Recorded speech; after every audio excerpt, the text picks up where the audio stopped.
January 31st, 2004. Jesus. I come back to your world in triumph, dear brothers. I come back to your world as King. What will be the reward for my faithful servants?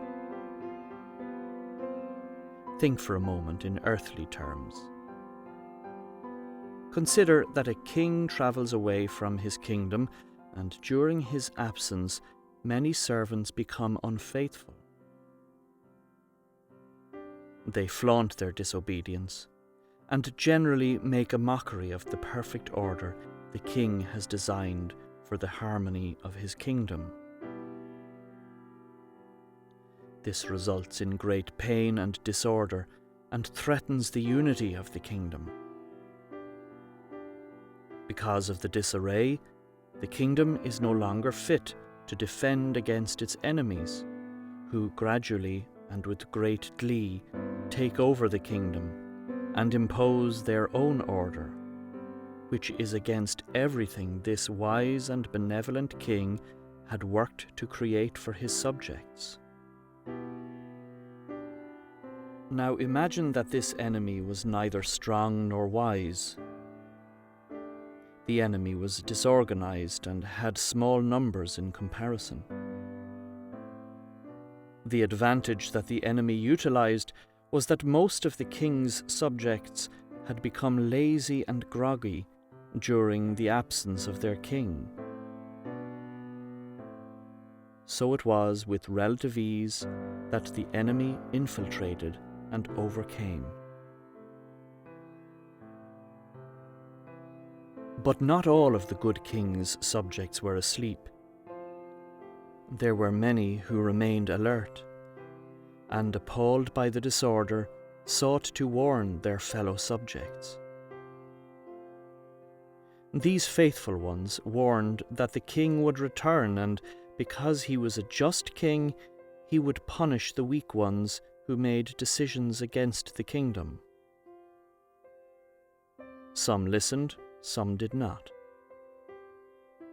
Either way, the faithful ones persevered and refused to be drawn into the dark celebrations of the infiltrators. They were often ridiculed for their adherence to the laws of the good king. They found that often they suffered in other ways. Many lost material advantages. Some lost family relationships because of their faith. And some dear subjects gave their lives in defense of the king.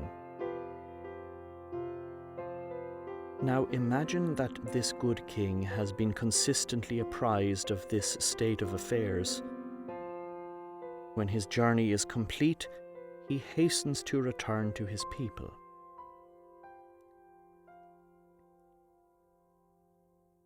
Imagine his feelings upon consideration that this beautiful and harmonious kingdom he created for his people has been turned into a lawless and ugly place, where his faithful servants are persecuted. I am that king. The only difference is that I have infinite power, infinite wisdom, and I read each soul with a glance. I am returning. My dear fellow priests, you are those loyal and faithful subjects who maintained the faith for me during the time of the great disobedience.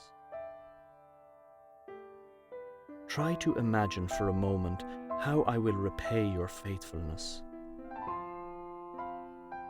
You decided for me in a time when few do. You remain in my service when many have drifted off to join the din of the enemy's celebrations. You, despite the constant lure of the world, persevere to serve those loyal souls who also persevere. My heart aches with love for every soul created by my Father. This is a great truth. But I will have a divine gratitude for those who have served me during this time of darkness.